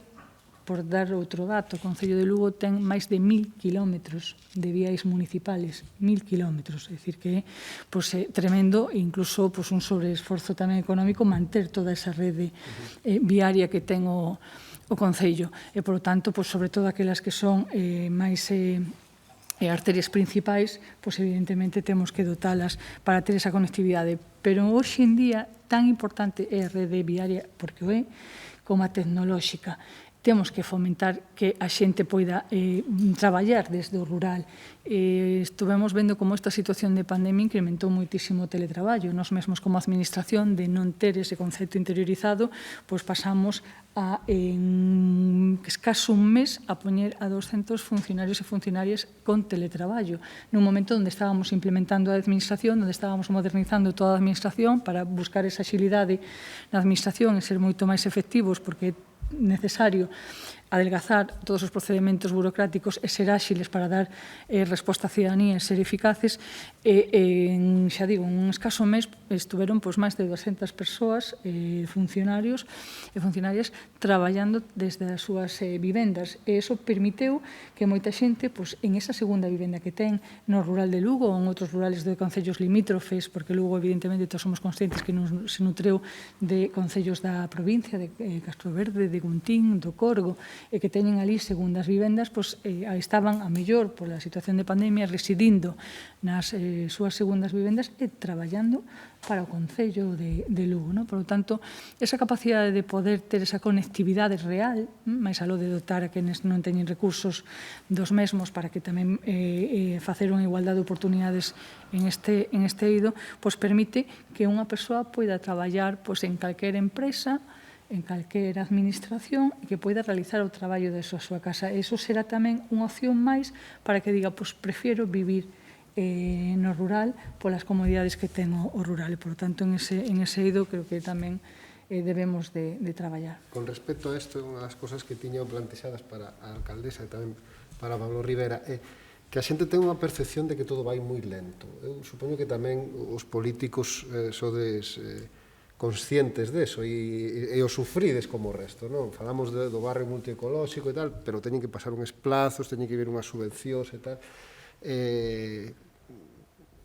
como se pode axilizar isto, non? Para que parece que todo, a veces parece que todo é fume, non? Decimos, hai que facelo xa, pero non se pode facer xa. Supoño que tamén vosotros que diríades, non, hai que facelo xa, pero non se pode, non? Totalmente, eu creo que, bueno, además aí podemos estar falando de dous conceptos, é dicir, hai que buscar a axilidade na administración, no? Que coa administración se vai a gañar moito en este campo, ser moito máis áxiles, evitar moito papel, por lo tanto tamén moito máis sostibles, pero sobre todo pois esa inmediatez da información, eso vai a ser un piar fundamental. E por outro lado tamén están todos os trámites burocráticos, somos unha sociedade tremendamente garantista, desde o meu punto de vista e opinión, con unha excesiva legislación, porque a veces para cumprir unha norma estamos rozando outra e, por tanto, moitas veces hai incompatibilidades entre a propia legislación, pois, desde un punto de vista urbanístico, un punto de vista medioambiental, pois a veces non coinciden, bueno, tes que hilar moi fino para cubrir a legalidade en ambos términos que se limita moito, acota moito os proxectos, non? E, por lo tanto, esa outra realidade coa que nos toca vivir. E aí, bueno, temos que traballar tamén en dotar a administración da administración e de máis persoales. Nos, despois desa crise financiera do ano 2008, sufrimos un adelgazamento terrible das administracións, do funcionariado. En algúns casos, como pode ser o Concello de Lugo, se veu afectado por outras cuestións e, por lo tanto, estuvemos varios anos sin sacar a oferta de emprego público e iso fixo que tuveramos un vacío xeracional. E isto parece un tema menor, pero é importantísimo, dado que ese vacío xeracional implicou que esa xente moito máis vinculada cos novas tecnoloxías, con outra mentalidade e con outra forma de traballar, non entrara na administración e modernizara desde ese punto tamén a administración. Por lo tanto, temos unha plantilla escasa por esa lei de racionamento que se nos impuxera aos concellos. Temos unha plantilla envellecida porque perdimos esa xeración de xente máis nova e, por lo tanto, unha plantilla máis reacia tamén aos cambios vinculados á administración. Por esa demanda xa estamos a traballar e mellorar, estamos sacando todas as ofertas de empleo público, estamos a modernizar a administración coa implementación da administración, por lo tanto, en este eido se vai a mellorar e despois eu creo que temos que buscar fórmulas que dentro do marco legislativo nos intentamos adelgazar procedementos. De feito, a finales do ano pasado xa fixemos unhas directrices internas, un regulamento interno de funcionamento para adelgazar os procedementos dentro do marco legislativo,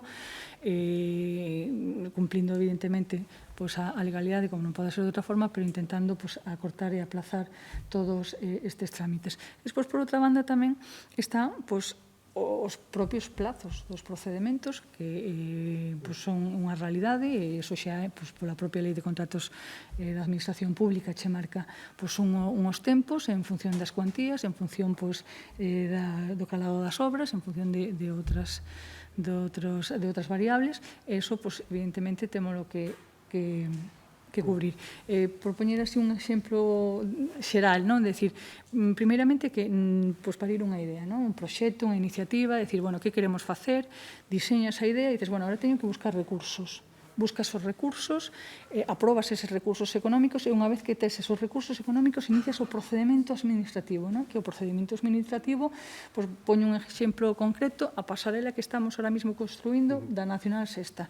Empezamos con ese proxecto no ano 2016, estamos no 20, se acaba de empezar recientemente. Claro, que pasa? Tuvemos que pedir permiso a distintas administracións, a Xunta de Galicia por varias vías, a Fomento, a Confederación Hidrográfica, a veces che dicen que faigas unha modificación, modificas, volvemos a tardar o mismo tempo que o anterior para que nos den ese permiso, e unha vez que temos eses permisos é cando empezamos o procedimento de licitación para despois a poder axudicar a obra, que non haxa unha baixa temeraria en este momento pola situación económica, que eso dificulta, e, por lo tanto, vemos como se alongan moito os prazos, non? Desde que tes esa idea, desde que tes esa iniciativa de vamos a levar a cabo este proxecto hasta que o materializas, evidentemente se dilata moito no tempo e o que a veces incluso a ciudadanía lle costa asimilar, non? Sí, Pablo, quería apuntar aí desas administracións tamén nese sentido. Fai uns cantos anos unha empresaria dun pequeno concello da da provincia me decía que, bueno, veo a falar comigo, me decía, dixen, bueno, que necesitas algún tipo de axuda, non? Non, é o único que necesito que se me axilice un trámite no propio Concello, non? Si podes falar con el para que a cousa vaya máis rápida. En ese momento, pois, un se dá conta que non todo pasa por axudas, por subvencións, sino pasa por cousas máis sinxelas, non? E é certo que é unha cousa que a xente, eu tamén son tenente alcalde dun concello pequeno como el Áncara, non? Pero te das conta que a xente ao final ten outras necesidades, pero hai cousas que non sabe. Como ben apuntaba a alcaldesa, os concellos non temos capacidade legislativa, é dicir, nós non legislamos, nós non facemos a normativa pola que logo nós nos temos que rexir, non? Nin as diputacións non teñen capacidade legislativa, as teñen as comunidades autónomas, evidentemente o Estado, non? É certo que se España se caracteriza por algo, é por ser un país moi garantista, pero ao mesmo tempo ese propio sistema garantista produce unhas dilacións moi amplas nos procedementos, non? Entón, eu creo que, con isto da crise, creo que é un bon momento, ou pode ser un momento para que os concellos, tanto pequenos como grandes, lideremos unha fronte común para traballar sen menoscabar o exceso de garantismo que hai, fomentar esa axilidade, non? O sea, mellor hai que plantear cambios legislativos no ámbito puramente procedimental que lle permitan a un concello aglutinar a concesión dun determinado permiso, non? É dicir, nos concellos, por exemplo, como o meu, que temos un plan xeral aprobado, sabemos cal é a liña maestra por a que temos que ir para conceder determinadas cuestións. Daí non nos podemos mover. Iso ten carácter normativo. Por lo tanto, creo que esa é unha idea que quero deixar, que os concellos lideremos unha fronte común para axilizar a tramitación, ao exceso de burocracia, creo que non lo xixen, porque hai mecanismos que demostraron durante esta pandemia que se pode facer. E despois falaba eu da importancia que ten convencer, da importancia que ten de alguna maneira tratar de sensibilizar, pero tamén o fío do que se falaba aquí, falaba Rosa especialmente, a alcaldesa, a idea da igualdade de oportunidades, non? A igualdade de oportunidades é onde quizáis máis as administracións, en este caso a Diputación, como, digamos, institución vertebradora de toda a provincia, pode xugar un papel importante. Falo de igualdade de oportunidades desde liderar este frente común para a reducción desa carga normativa, ata apostar por reclamar ou reivindicar que esos fondos de reconstrucción europeos veñan orientados para a digitalización. Falaba a alcaldesa, non? Eu podo ir por rural, pero se o meu modelo de negocio exixe unha tenda virtual, se non teño unhas boas convías de comunicacións, non só cemento, non? Que é o que digo, que é importante, non? De iso falaría agora a continuación, pero sí que necesito ter, hoxe a tecnoloxía é moi avanzada, e vemos que a nosa provincia concretamente, a pesar dos índices e as porcentaxes que hai de zonas onde teñen acceso a banda ancha, hai moitísimas zonas de sombra, que desgraciadamente moito me temo que a tecnoloxía 5G non vai a ser suficiente. Por lo tanto, creo que temos capacidade de ir máis aló. E eu, ao mellor, conozco moita xente que estaría encantada de facer o seu traballo dende un sitio, pero non pode, porque non ten internet. O mellor a súa vía principal de comunicación está ben, pode acceder perfectamente, pero, ollo, non só é o internet, non só son as vías de comunicación, tamén é ter un pediatra no meu centro de saúde, que non me pechen o meu centro de saúde, ter un servicio de correos axeitado, onde a mellor non se utiliza moito nas grandes cidades, no rural sigue tendo un peso importante, tendo unha oficina de extensión agraria e que non comarcalicen todo, senón eso ao final vais a acabar perdendo. Porque se non temos esos servicios públicos básicos, se por pensar que ten máis dereito un edificio no que viven 500 persoas que unha pequena parroquia onde só viven 50, pois ao final o que estamos facendo é xerar desigualdades que teñen o seu reflexo social, non? Ao final, fai que perdamos esa conciencia como sociedade de que o rural ten capacidades, non? E aí é onde temos que xugar, intentando que esos fondos de reconstrucción contribúan á digitalización, que contribúan a desenvolver un plan económico de reactivación de economía nos sectores industriais, pero tamén no sector primario. Por que non vou a ter fondos para diversificar ou transformar o meu modelo de negocio, como apuntaba Carmen? Bueno, pois unha gandeiría, podo non só dedicarme a gandeiría, podo diversificar a miña actividade, porque hai moita xente que é certo que bueno, pois novas xeracións que modernizaron, conceptualmente tamén teñen unha preparación diferente, unha visión do mundo distinta, non? E iso creo que é o que temos que apoiar. Evidentemente, pois, non podemos descuidar a promoción de territorio ligada ao turismo, e iso pasa, pois, se non teño unhas vías de comunicación boas, é dicir, se non podo pasar a mañá na Ribeira Sacra e a tarde na Mariña, pois, home, aí se xeneran diferencias, non? E desigualdades. E, pois, unha cousa que eu creo que non, bueno, xa un pouco por tamén a área que levo na Diputación, me nego a deixar atrás, e creo que é fundamental, eu xa non diría o futuro, é unha visión a medio plazo, ainda como non ten que ver con isto da sostenibilidade, pero sí moito co rural, e os nosos maiores. O digo claramente, creo que en torno a eso se pode xenerar unha economía sustentable moi importante.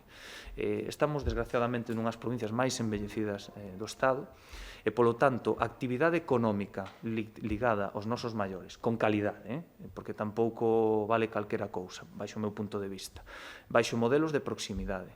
Iso tamén fixa a poboación no territorio.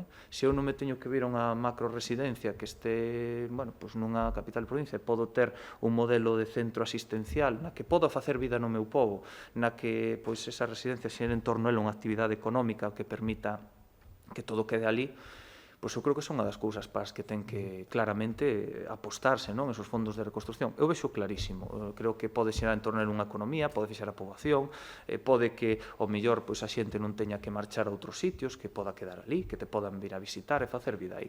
E creo que esos 3, 4, 5 eixos que levo comentados a mí me parecen imprescindibles, non, para afrontar o futuro a corto e medio e longo plazo, non, na provincia. Ainda que nos saímos un pouco do tema da sostenibilidade, non sei se desde a empresa privada queren facer algún apunte sobre a lentitude da administración ou non.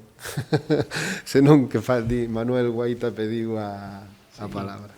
Bueno, me ha gustado mucho, Rosa, el diagnóstico que ha hecho. Se nota absolutamente que tiene los pies en el rural 100%. Hay que dar la palabra a la gente que vive en el campo. No podemos desde las ciudades estar diciendo cómo tiene que ser el modelo rural. Yo creo que eso ha quedado muy claro con ella. Segundo, ningún país avanzado abandona su territorio.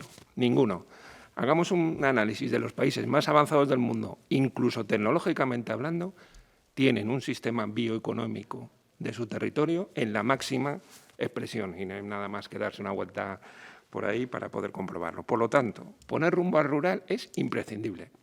Cualquier iniciativa económica, cualquier joven, cualquier iniciativa política que vaya en la dirección de cambio climático y gestión del territorio hacia una bioeconomía, hay que apoyarla. No tenemos más remedio que dar ese impulso. Y bueno, y ahora hablando ya de la universidad, quiero hacer un llamamiento a las familias en términos de la lógica de cómo deciden el futuro de sus hijos. Es muy lógico que por lo que nos entra de información en las ciudades, nuestros hijos desarrollen profesiones en donde intuyamos que pueda haber futuro de puesto de trabajo para que nuestros hijos sean independientes y se sitúen en la vida. Y hay formaciones tecnológicas y de muchos ámbitos que son atractivas por lo que generan de modernidad. Y yo creo que es muy importante el concepto identidad. Si Galicia es rural, si Lugo es rural y es una potencia rural, lo que hay que decir es, ¿por qué convertirte en ingeniero agroforestal o convertirte en veterinario? Es decir, lo que ofrece el Campus Terra precisamente como formación, no te das cuenta de que si la bioeconomía es el futuro, a lo mejor precisamente ahí, que es lo que va a gestionar con potencia tu propio territorio, a lo mejor es lo que más salidas te da y lo que más futuro como sociedad necesitas. ¿Por qué lo rural siempre está jugando en segunda división? ¿Qué pasa con el rural? No tenemos identidad, no sentimos orgullo. ¿Por qué queremos ser lo que no somos? Os comentaré un último detalle. Nosotros llevamos muchísimos años con un máster, un título propio de la Universidad de Santiago de Compostela, que fue el primero que puso en marcha la formación para arquitectos en madera para la construcción. De toda España han estado viniendo durante muchísimos años arquitectos a Lugo y ellos diciendo, es que me tengo que coger un avión desde Barcelona para ir a Lugo a generar esa definición de bioeconomía en el mundo de la arquitectura. Y cuando llegan aquí les digo, jo, menudo viaje habéis hecho, ¿no? También Lugo, y dicen, qué bien que ya no hay que ir a Madrid y que vamos a Lugo, ¿no? Segundo, nos cuadra ir a estudiar a Lugo, construcción con madera, porque como es una potencia forestal, es decir, no les choca que esa formación tan puntera resulta que nace en Lugo que no estaba en Barcelona. Entonces, si no hay que estar salvando cosas extrañas. Si somos gallegos, si tenemos orgullo de pueblo y somos mar y somos campo, y por supuesto la gran tecnología, claro, Galicia es puntera en tantas cosas, es que estamos en un sitio maravilloso, yo estoy muy orgulloso. Pero el campo también. Entonces, a lo mejor Campus Terra es una gran oportunidad. ¿Hay pocos alumnos? Pues más oportunidad, porque vais a hacer falta dando respuesta precisamente a la gente que quiere vivir en el campo. Y, por supuesto, la identificación perfecta de por qué los problemas rurales, de todo lo que se ha dicho, de incendios, de abandono, existen, los ha contado Rosa maravillosamente. Pues vamos a ayudarles.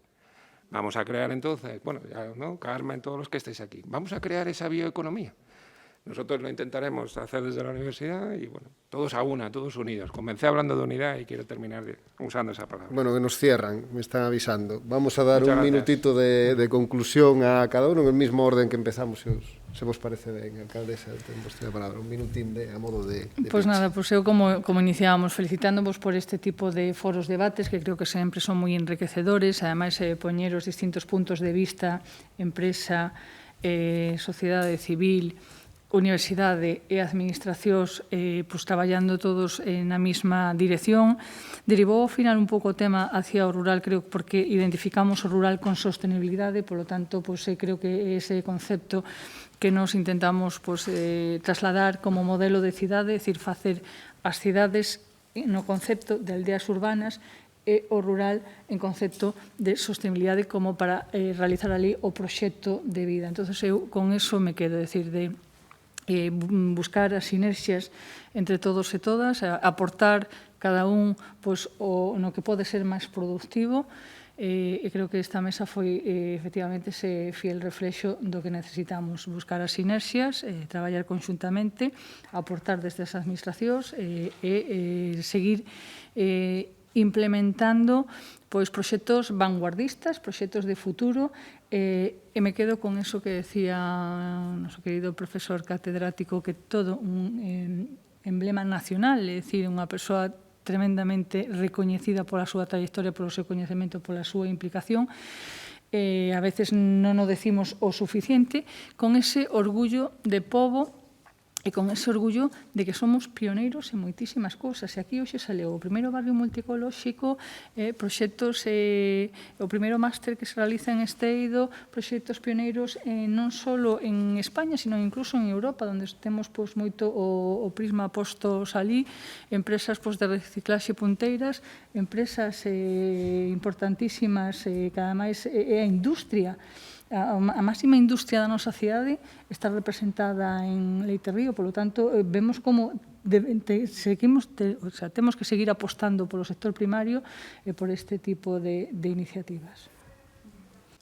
Bueno, pois eu finalizo por onde comecei, dándovos as gracias a todos, sobre todo, pois, chegando á conclusión de que para vencer nesta batalla prol do desenvolvemento sostible hai que convencer, que fai falta máis coñecemento, máis innovación e un pouquiño menos de cemento, non? E que se nalgo temos que afundar as administracións en defender e fomentar a igualdade de oportunidades. E creo que, bueno, pues neste caso a Diputación ten moito que dicir no reequilibrio territorial, bueno, pues en definitiva, pues facer ese balance de que tal vez si xa se tivera feito isto ou se tuvera unha visión máis global de país e de conciencia de realmente de todo o que somos, de autovalorarnos, non? Pois teríamos chegado antes. Carmen, a súa conclusión. Sí, pues por una parte destacar que la sostenibilidad no se refiere solamente al impacto medioambiental, que en Galicia en concreto, y yo diría en Lugo todavía más, una buena parte es mantener vivo el rural A lo que me refería antes, yo creo que Manuel lo ha explicado muy bien, a veces hay un pequeño, o parece que hay como un complejo, ¿no?, de que es mejor que irse a la ciudad porque vas a tener la vida más fácil, y como que se desprecia el rural, y eso es algo en el que tenemos que cambiar nuestra mentalidad, empezando por la propia gente en el rural muchas veces, ¿no?, que son los que no animan a sus hijos, y realmente darte cuenta de que realmente hay una potencialidad enorme y que definitivamente se vive mucho mejor en el rural que en la ciudad, ¿no? Dependiendo de lo que te guste, pero vamos, que definitivamente es mucho mejor para tu salud y mucho mejor definitivamente para Galicia. Y por último, la educación a la hora de reciclar y a la educación a la hora del consumismo, ¿no? De que realmente no necesitamos consumir tanto y no necesitamos estar cambiando el teléfono cada 3 años como quieren las grandes empresas que hagamos. Bueno, pues nada, pues mi resumen sería, hay que elevar la cadena de energía y hay que elevar los niveles de conciencia. Cualquier daño que se le haga al medio ambiente o a otra persona, me lo estoy haciendo a mí mismo. Es decir, nadie es enemigo, todos somos un único planeta conectado. Si yo emito residuos, no hay futuro. 0 residuos. Bioeconomía. Lucha por el rural. Y ahí, entonces, pues vendrán todas las consecuencias de empleo, de no incendios, todos los beneficios, ¿no? Galicia está rumbo a eso ya. Esto que estoy diciendo yo ya se está haciendo porque se ha oído por parte de todos. Entonces yo estoy muy animado y os aseguro que este planeta se va a llenar de bosques. Y es imaginarlo, visualizarlo y que suceda. Y esa es la energía. Y así lo vamos a hacer. Rosa. Moitísimas gracias por compartir ou por invitarme a compartir este rato tan fantástico.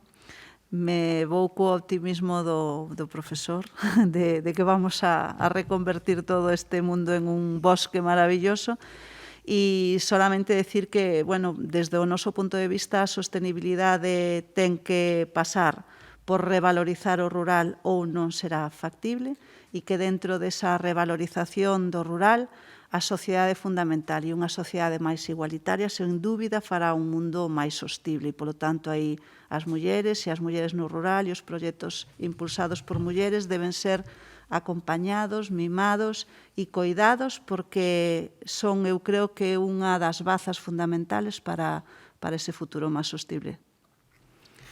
Antonio, vostede votou aquí a bomba esa do 30% e quedou calado e que nos deixou a todos noqueados. Sí. Pois nada, eu damos as gracias por convidarme e nada, decir que a miña reflexión é que desde o pobo máis bonito de España, que é o meu, que é Navia de Suarna, a cidade na que vivo, que é Lugo, eu despídome cas 3 R's: reducir, reciclar e reutilizar. Bueno, pois nada máis. Graciñas a todos. Gracias.